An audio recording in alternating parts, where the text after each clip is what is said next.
오늘은 비오틴 메가도스 시에 여드름이 발생하는 이유에 대해서 알아보겠습니다.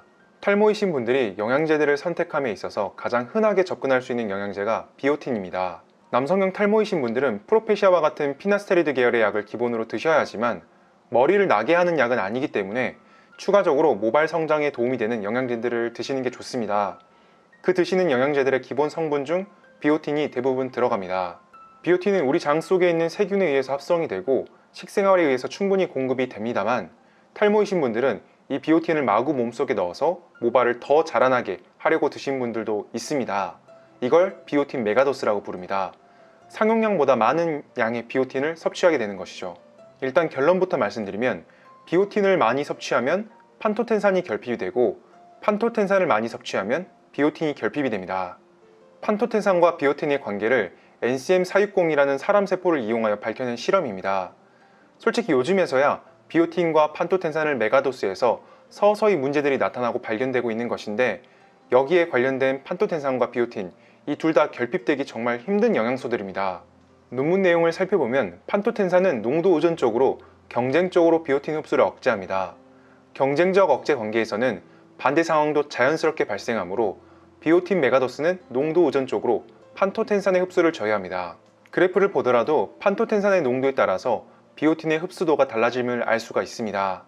경쟁적 저해는 일반적으로 모양이 유사할 때 나타나는 억제 관계입니다. 이런 식으로 생화학에서 효소론을 다룰 때 주로 배웁니다. 이런 식으로 경쟁적 저해제의 경우 미카엘리스 멘텐 방정식으로 효소들의 속도론으로 공식을 나타낼 수 있으나 중요한 건 아니니 넘어갑시다. 결론적으로 비오틴을 많이 섭취하면 판토텐산이 결핍이 되고, 판토텐산을 많이 섭취하면 비오틴이 결핍이 됩니다. 판토텐산의 주된 기능은 지방산의 합성에 관여합니다. 이걸 우리가 알게끔 표현을 하자면 신경 전달 물질에 사용되며 호르몬에 관여를 합니다. 특히 판토텐산은 부신 호르몬인 코르티졸과 관련이 깊습니다. 이 때문에 부신 피로 증후군과 연결이 됩니다. 그래서 판토텐산은 지친 몸에 도움을 주며 부족해지면 호르몬 균형이 깨져 여드름이 발생합니다. 그래서 비오틴 메가도스 시에 추천드리는 비오틴 섭취 방법은 일주일에 한 번 정도는 비오틴을 휴약하시고 판토텐산을 보충하면 여드름을 예방할 수가 있습니다.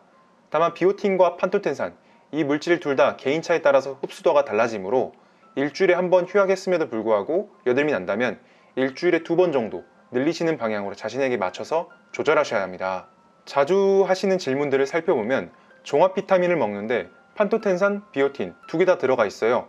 이거 둘 다 있으면 문제 있는 거 아닌가요? 많이 물어보십니다. 걱정하지 않으시고 드셔도 됩니다.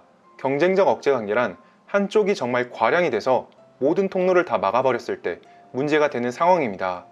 종합 비타민에 들어가 있는 용량은 둘 다 흡수가 잘 됩니다. 통로가 7개가 있는데 비오틴과 판토텐산이 1개씩 들어온다고 생각하시면 됩니다. 이런 경우는 문제가 전혀 되지 않습니다. 탈모 영양제의 대명사인 판시딜의 성분을 보면 이렇게 판토텐산이 들어가 있습니다. 60mg 이렇게 말이죠. 적당량의 판토텐산은 오히려 탈모에 도움이 됩니다. 판토텐산 자체는 몸속에서 피부 건강과 모발에 정말 유익합니다. 흡수될 때를 제외하면 말입니다. 그리고 판토텐산의 유도체인 덱스판테놀을 비호르몬성 탈모 완화제로 사용하기도 합니다. 이건 이제 출시가 돼서 약국에 아직 공급이 잘 안 됐을 겁니다. 덱스판테놀이 흡수가 되면 판토텐산이 되고 이것으로 탈모에 접근하는 것이죠. 판토텐산과 비오틴의 경쟁 관계가 일반적인 용량에서는 절대 일어나지 않습니다. 한쪽을 정말 많이 먹어야 합니다. 판시딜 안에 들어가 있는 판토텐산은 60mg인데 어느 정도 먹어야 많이 먹는가 궁금하실 수 있습니다. 판토텐산을 메가도스에서 여드름 개선에 사용하려는 논문을 보면 판토텐산을 하루에 2200mg 정도 섭취합니다. 실제로 드시는 분들 중에는 4000mg까지 섭취하시는 분들도 계십니다. 그렇기 때문에 저만큼의 고용량 2000에서 4000mg을 장기 복용하면 문제가 생기는 것이고, 이렇게 판시딜에 60mg 들어가 있는 것은 전혀 문제가 되지 않습니다.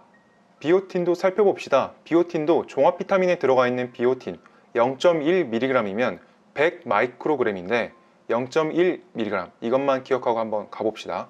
비오틴 메가도스에 사용하는 것은 100mg씩 1000배 정도, 이거를 하루에 여러 개를 먹습니다.